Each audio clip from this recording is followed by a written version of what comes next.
আজকে বর্তমানে যারা বাংলাদেশের সচিব রয়েছে তাদের প্রত্যেকেরই বয়স চুরি করে আজকে সচিব হয়েছে।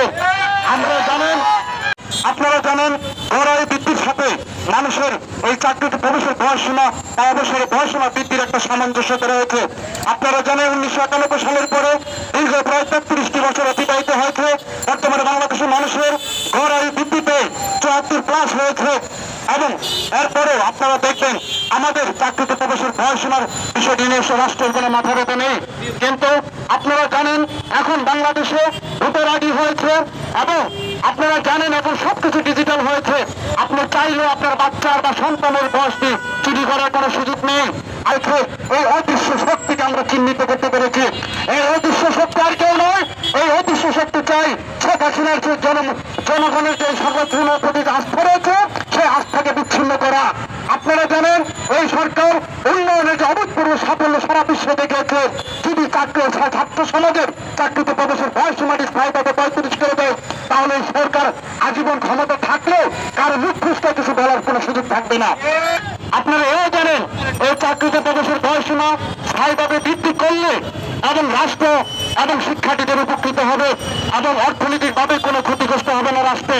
আমরা বারবার সরকারকে বলে আসছি আপনারা একটা আন্তর্জাতিক স্ট্যান্ডার্ড ফলো করুন। আপনারা আমাদের এশিয়া মহাদেশের দিকে তাকান এবং বহির্বিশ্বের দিকে তাকান। যেখানে ছাত্রদের সেখানে শিক্ষার্থীদের মিনিমাম চাকরিতে প্রবেশের বয়সসীমা 35 রয়েছে, সেখানে তারা দেখেন তাদের দেশে রাজ্যে বেকারত্বের সংখ্যা কম এবং তারা নিজ দেশের চাকরির পাশাপাশি আন্তর্জাতিক চাকরির বাজারে প্রবেশ করতে পারছে। আমরাও রাষ্ট্রকে বলে আসছি আমরা বাংলাদেশ থেকে কামলা পাচার করি বিদেশে, বিদেশ থেকে আমরা অফিসার আমদানি করি বাংলাদেশে। এটা আমাদের দেশের জন্য লজ্জাকর। আপনারা জানেন বাংলাদেশ ইতিমধ্যে প্রায় 5 লক্ষের অধিক অফিসার এবং এক্সপার্ট বাংলাদেশের জবের সাথে সম্পৃক্ত রয়েছে।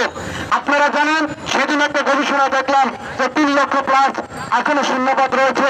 তাহলে বাংলাদেশে বর্তমানে একটা জরিপে বলা হয়েছে প্রায় 12 লক্ষ উচ্চশিক্ষিত বেকার রয়েছে।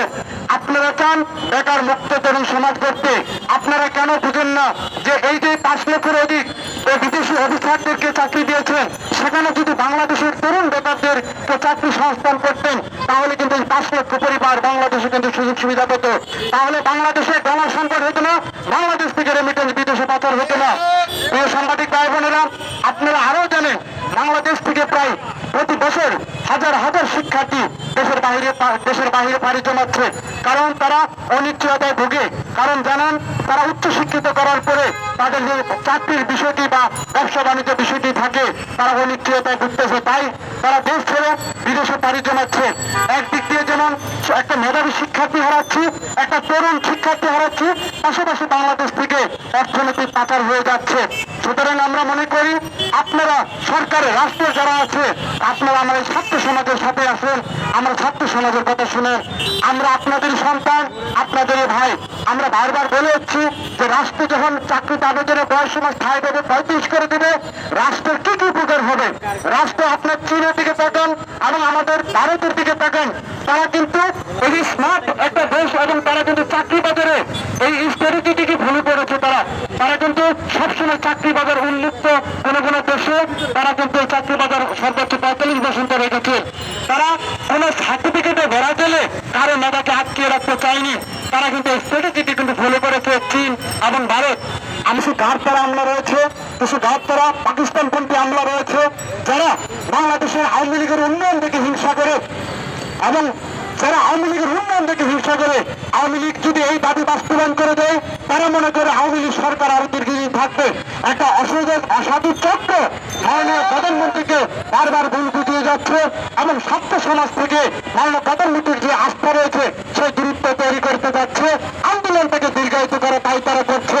যেখানে বাংলাদেশের প্রায় 38টি সংসদ সদস্য এবং যেখানে পেশাজীবী সংগঠন, ছাত্র সংগঠন এবং বিরোধী দলীয় নেতা সকলে যখন চাকরিতে প্রবেশের বয়সসীমা স্থায়ীভাবে 35 চেয়েছে তাহলে এই দাবি রূপবার ক্ষমতা কার? কারণ আপনারা দেখেছেন আমরা ছাত্র সমাজ বারবার এই রাজপথে যখনই এই দাবিটি নিয়ে মাননীয় প্রধানমন্ত্রী দৃষ্টি আকর্ষণ করতে চেয়েছেন তখনই আমাদের একটা অদৃশ্য শক্তি আসলে আমাদের বাধা দিয়েছে এবং আমাদেরকে রুখে দেওয়ার চেষ্টা করেছে এবং আমাদের সত্য এবং সঠিক তথ্যটি মাননীয় প্রধানমন্ত্রী তুলে ধরার কোনো সুযোগ তারা করে দেওয়া হয়নি।